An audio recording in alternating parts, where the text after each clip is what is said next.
Tuhan bersamamu dan bersama roh. Inilah Injil suci menurut Lukas. Dimuliakanlah Tuhan.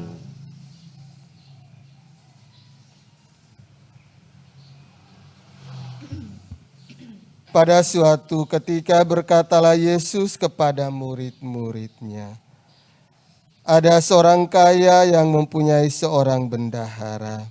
Kepadanya disampaikan tuduhan bahwa bendahara itu menghamburkan miliknya.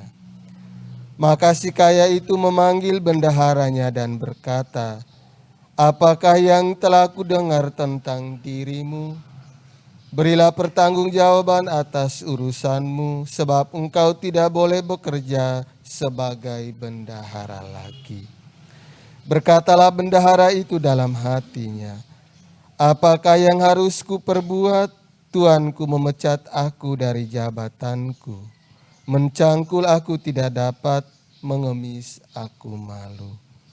Aku tahu apa yang akan kuperbuat supaya apabila aku dipecat dari jabatanku sebagai bendahara, ada orang yang mau menampung aku di rumah mereka."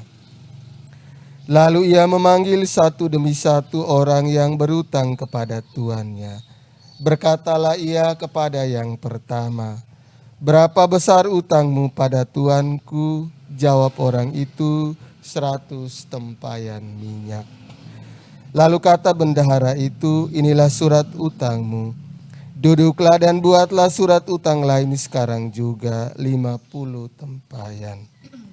Kemudian ia berkata kepada yang lain, "Dan saudara, berapa utangmu?"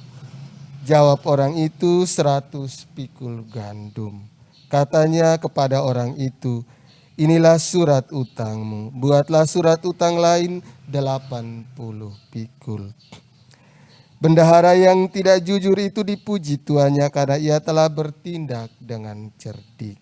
Sebab anak-anak dunia ini lebih cerdik terhadap sesamanya daripada anak-anak terang.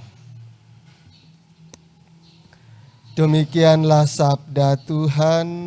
Terpujilah Kristus. Para oma dan opa, ibu bapak, anak-anak, saudara-saudari umat beriman yang dikasihi Tuhan. Rasul Paulus dalam bacaan pertama tadi menasihati kita supaya kita tetap berdiri teguh pada iman kepercayaan kita kepada Allah Tritunggal. Karena akan ada begitu banyak tawaran duniawi yang akan memisahkan dan bahkan menjauhkan kita dari Tuhan. Ketika kita tidak teguh, kita akan terlena dan jatuh dalam cobaan yang membuat kita terpisah jauh dari Tuhan. Dan hal itu digambarkan dengan jelas oleh Yesus dalam Injil tadi. Anak-anak duniawi itu lebih cerdas, lebih cerdik dibandingkan dengan anak-anak terang. Anak-anak terang adalah anak-anak Tuhan. Maka kita mampu untuk bersikap jujur dan adil terhadap sesama. Itu adalah indikasi anak-anak terang. Dan anak-anak duniawi seringkali menghampiri kita untuk memisahkan kita dari Tuhan. Maka lewat kedua bacaan suci hari ini, Tuhan mengingatkan kembali kepada kita, ketika kita setia kepada Tuhan, maka berkat-Nya akan berlimpah kini maupun di akhirat nanti. Tetapi ketika kita mendoakan Tuhan, maka kita akan menerima balasan yang lebih berat kini maupun di akhirat nanti. Mari kita berjuang untuk menjadi pribadi yang beriman teguh kepada Tuhan dalam situasi dan keadaan apapun.